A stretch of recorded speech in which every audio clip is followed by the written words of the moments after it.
안녕하세요. 코끼리 친구입니다. 금일 낭독도 지난 영상에 이어 프로이트의 의자를 읽어드리려고 합니다. 정신분석의 기본 개념들에 대해 알아보았고, 금일은 내 마음에서 활동하는 대표적인 감정들에 대해 정신분석가의 시각으로 살펴보는 시간을 가지겠습니다. 그중 저는 제가 인상 깊게 본 세 가지 감정, 불안, 우울, 분노에 대한 설명을 더욱 자세히 다뤄보도록 하겠습니다. 그럼 낭독 시작하겠습니다. 프로이트의 의자, 정신분석이 정도원 지음. 두 번째 이야기, 무의식의 상처 이해하기. 이제까지 마음을 들여다보는 정신분석 렌즈의 최신 기본형을 소개했습니다. 지금부터는 그 렌즈로 내 마음속의 말썽꾸러기들을 들여다보겠습니다. 그것들의 이름은 불안, 우울, 분노, 공포, 좌절, 망설임, 열등감, 시기심, 질투 등입니다. 전쟁에서 이기려면 적을 알아야 하는 것처럼 마음에서 일어나는 전쟁을 극복하고 상처를 회복하려면 이 말썽꾸러기들과 친해지고 잘 알아야 합니다. 그래서 그들을 달랠 수 있어야 합니다. 이들을 달래기 위해서는 정신분석적인 이해가 필요합니다. 누구나 다 행복해지려고 애를 쓰지만 행복은 무지개입니다. 멀리서 보면 아름답게 보이지만 빛이 물방울을 통과하면서 파장이 분리되고 반사되어 보이는 것일 뿐 실체는 없습니다. 무지개와 같은 행복에 너무 집착하는 것은 오히려 나를 행복하지 못하게 합니다. 행복은 상대적 감정일 뿐입니다. 행복 추구 문화는 슬픔이라는 정상적 감정을 제대로 체험하지 못하게 우리를 억압합니다. 슬픔과 고통을 느낄 줄 알아야 행복도 진정으로 느낄 수 있습니다. 늘 행복해야만 한다는 강박관념에서 벗어나야 행복해질 수 있습니다. 세상은 역설로 가득 차 있습니다. 첫 번째 감정, 불안. 확실하지 못한 것을 견디지 못해요. 우리는 불안의 시대에 살고 있습니다. 불안만을 전문으로 다루는 학술지도 있을 정도입니다. 불안은 누구나 느끼는 감정이면서 매우 복잡한 감정입니다. 아주 흔한 감정이어서 몸에서 열이 나는 것과 마음이 불안해지는 것은 동격이라는 말도 있을 정도입니다. 불안은 마음의 열입니다. 덴마크의 철학자인 키르케고르는 불안을 자유가 경험하는 현기증이라고 표현했습니다. 불안은 삶의 동반자입니다. 태어나서 세상과 헤어질 때까지 늘 곁에 있습니다.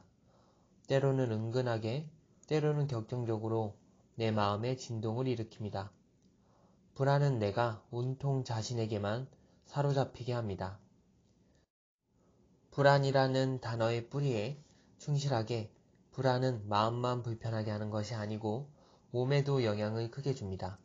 머리가 멍해지고 어지럽고 심장이 급히 뛰고 가슴이 답답하고 배가 아프고 토할 것 같은 기분이 들기도 합니다. 하지만 이러한 불안은 나를 행동하게 하는 큰 동력입니다.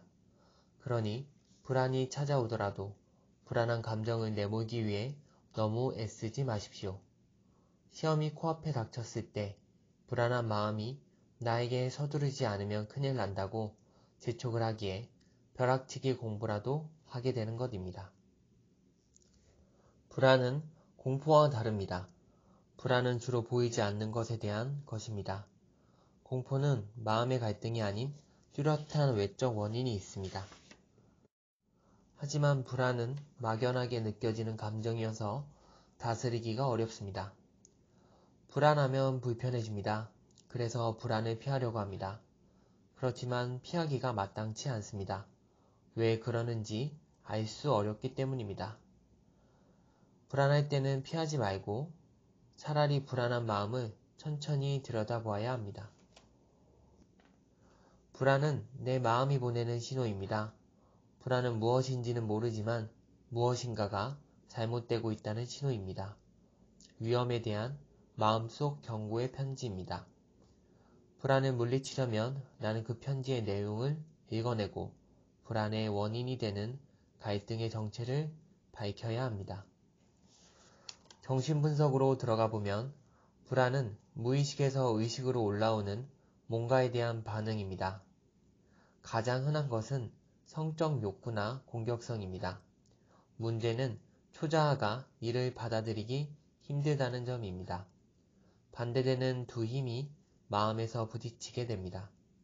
그러면 갈등이 생깁니다. 갈등이 있으면 불안해지고 불안은 불편한 감정을 느끼게 합니다. 그래서 방어기제를 출동시켜 처리하려고 합니다. 예를 들어 억압이라고 하는 방어기제를 활용해 불안한 느낌을 무의식의 세계로 다시 돌려보냅니다. 그 과정에서 다양한 증상이 만들어집니다. 불안 증상은 자아가 지르는 비명입니다. 하지만 이러한 불안이 100% 나쁜 것만은 아닙니다.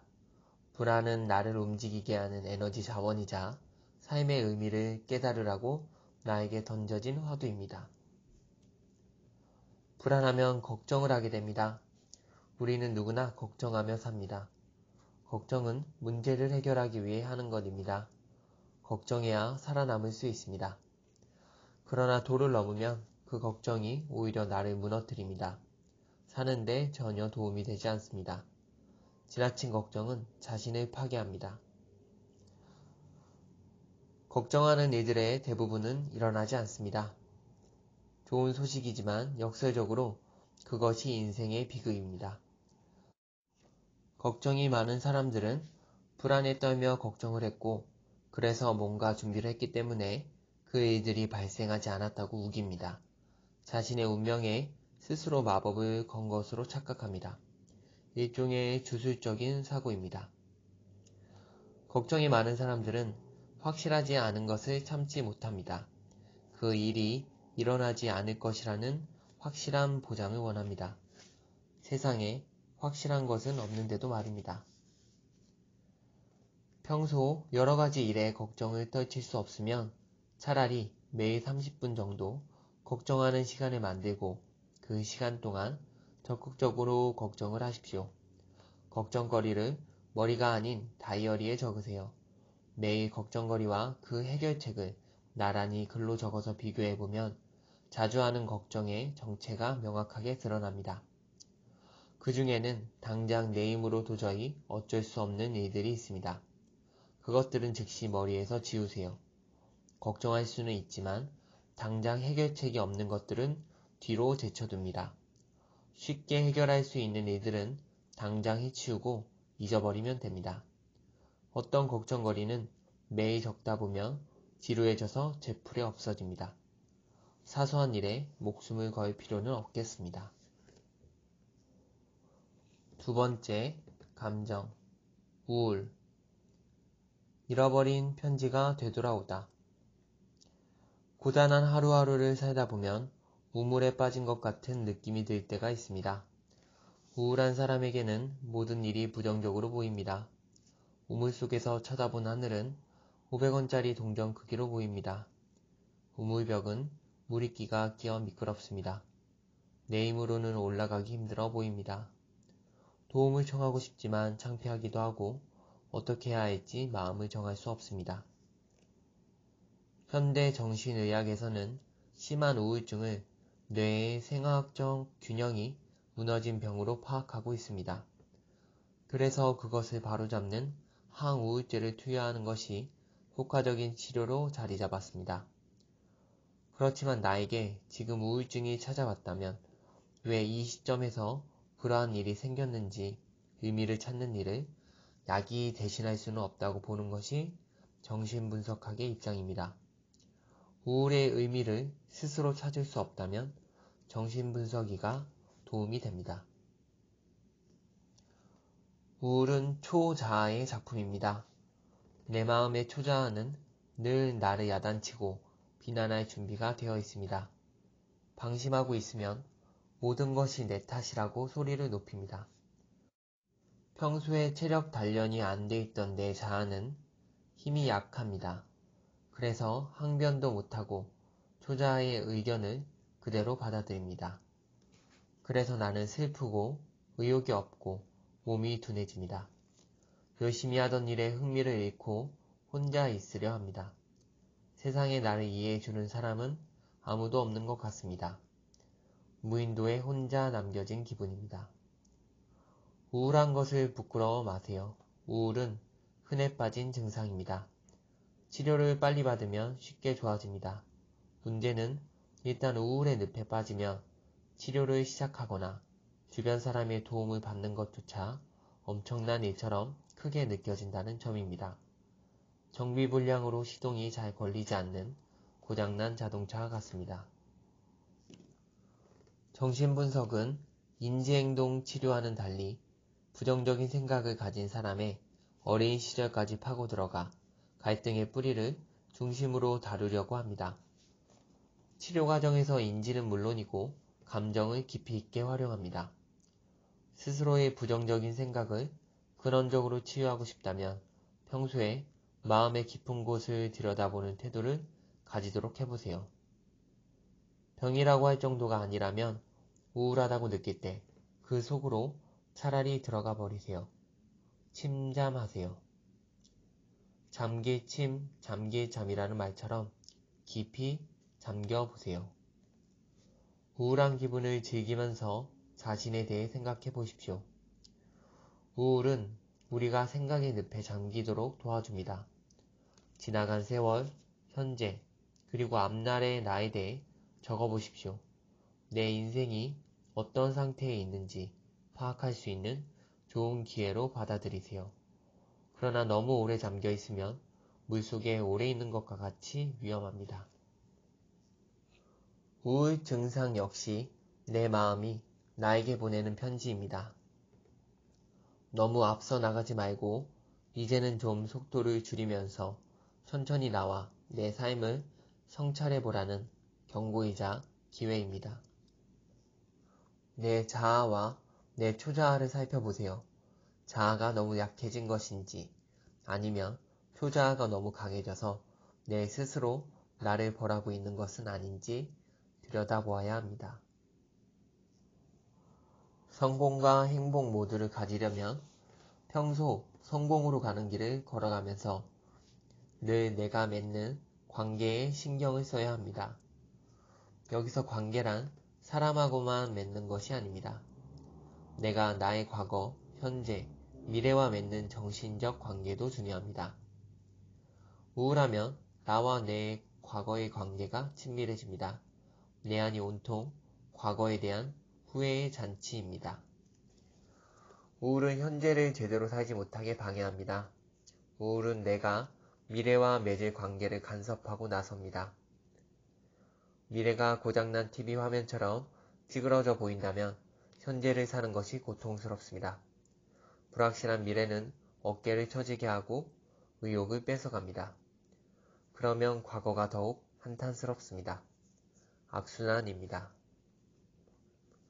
과거를 자꾸 돌아보면서 현재를 소비하는 사람은 완벽주의의 덫에 빠진 것입니다.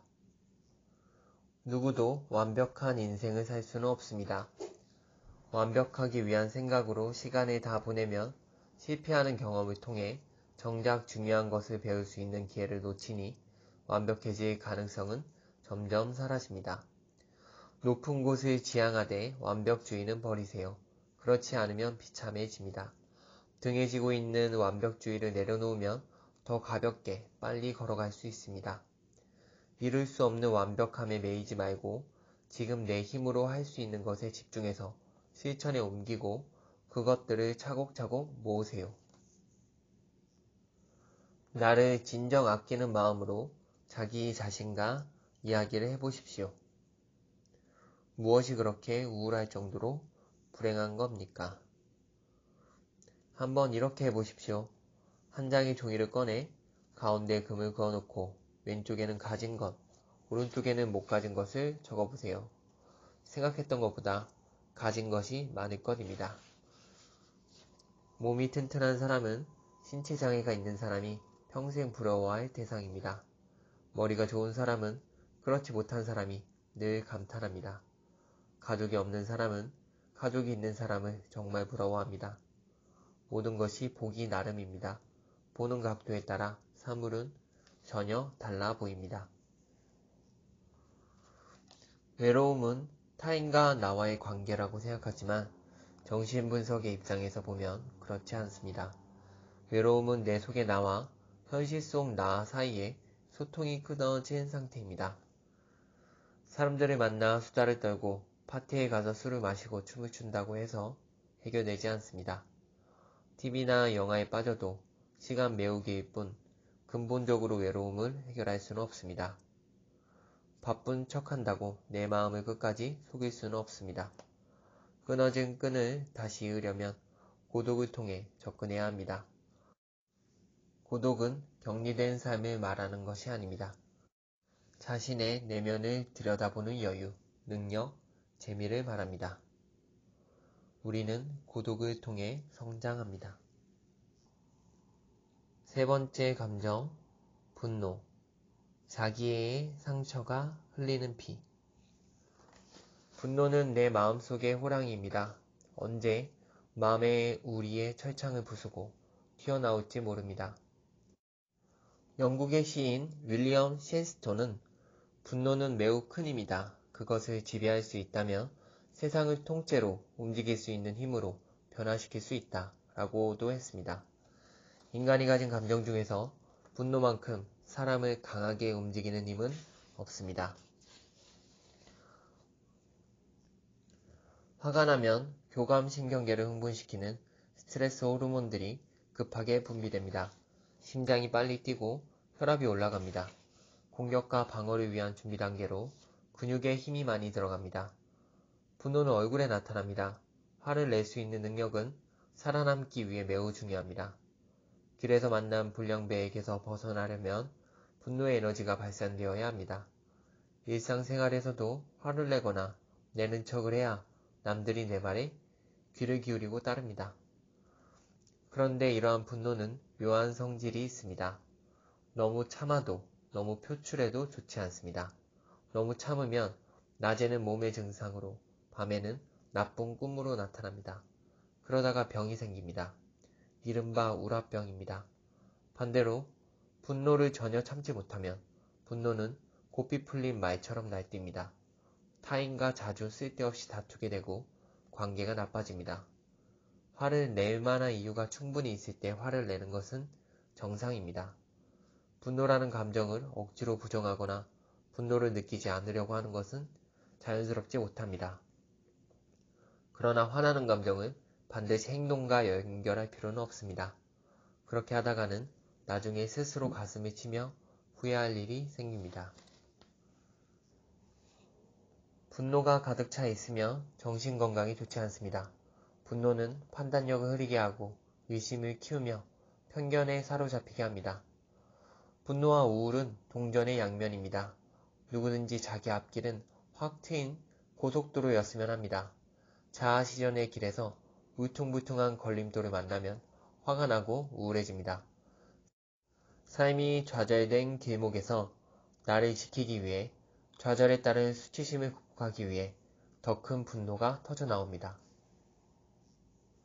화가 나는데 전혀 이유를 알 수 없다면 난처합니다.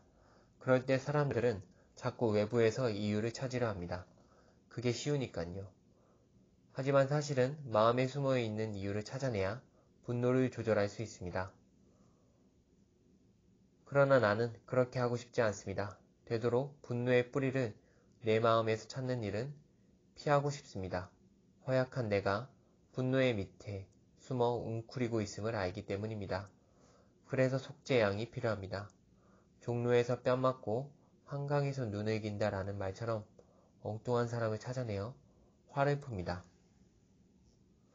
우리에게 필요한 것은 나의 무의식에서 올라오는 분노라는 감정을 평소에 잘 다룰 수 있는 방법을 익히는 것입니다. 화가 난다면 그 감정을 의식의 세계로 불러올려 앉혀놓고 내 마음의 대책회의를 해서 가능한 방법을 하나하나 써봐야 합니다. 우선 화가 난 건지 아닌지는 마음과 몸을 살피면 알 수 있습니다.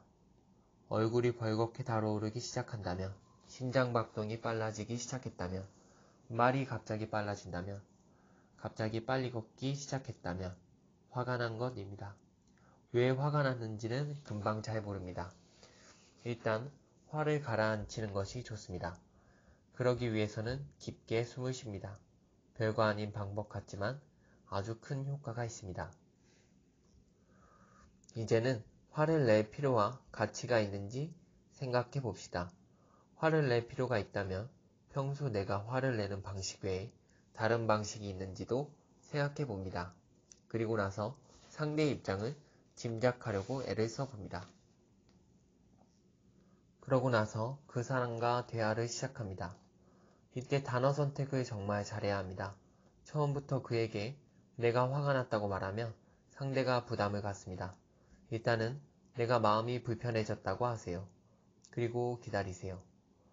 궁금해진 상대는 당신에게 무엇이 불편한지를 물어볼 것입니다. 그러면 다시 좀 더 이야기를 해보세요. 이런 식으로 단계별로 천천히 물속에서 양파의 껍질을 벗기듯이 진행을 해야 갑자기 내 분노의 화산이 터지고 상대는 살기 위해 격렬하게 반응하거나 도피하는 실패 시나리오를 피해갈 수 있습니다. 꼭 화를 내야만 한다면 그 방식을 잘 골라야 합니다. 좋은 방식과 나쁜 방식이 있습니다. 화를 내기 전에 내가 선택한 방식에 대한 모든 책임이 나에게 있다는 것을 확실하게 알고 있어야 합니다. 아무리 화가 난 1차적 책임이 상대방에게 있더라도 그에게 아무렇게나 화를 낼 권리는 나에게 절대로 없습니다. 내가 화를 내는 행위의 모든 책임은 나에게 있습니다. 그러니 가능하면 좋은 방식을 선택하십시오. 상대를 최대한 존중하면서 그에게 내가 화난 것을 우선 아주 간단하게 알리십시오. 나는 네가 나에게 이러이러해서 화가 난다. 그러고 나서 단계를 밟아 가세요. 대표적으로 나쁜 방식은 폭력을 쓰는 것입니다. 당연히 폭력은 폭력을 부릅니다. 나를 화나게 한 말이나 행동에만 초점을 맞추세요. 상대의 성격, 과거에 섭섭했던 일, 그리고 그 사람의 가족과 같은 다른 사람은 거기에 끌어들이지 마세요. 길게 보십시오. 화나게 한 일이 당장은 큰일같이 여겨져도 길게 보면 작은 일인 경우가 아주 흔합니다. 죽고 사는 일만 빼고는 정말 죽고 사는 일이란 없습니다. 화는 자기애의 상처에서 터져나옵니다. 상대가 나의 가치에 상처를 주면 분노를 통해 자기애를 지켜나가려고 하는 것입니다. 자기애란 내가 나를 사랑하는 마음이자 나의 가치에 대한 사랑입니다. 정말 자신이 있는 사람은 화를 잘 내지 않습니다. 스스로 남보다 훨씬 더 우월한 존재라고 억지로 우겨 생각하는 사람들이 조금이라도 자존심에 상처를 받으면 불같이 화를 냅니다. 그 상처를 나는 누구여야만 한다고 늘 주장해오던 자아 이상에 대한 선전포고로 여기기 때문입니다. 평소에 작은 성공을 통해 조금씩 자신감과 자존감을 쌓아놓으면 사실 화를 낼 일이 별로 없습니다. 그리고 남들을 그냥 그 사람들 자체로 받아들이며 그들에게 과도한 기대를 해서 화가 나는 일을 많이 줄일 수 있습니다. 내가 세상을 움직일 수는 없지만 내가 나를 움직일 수는 있습니다. 금일 낭독을 마치겠습니다. 감사합니다.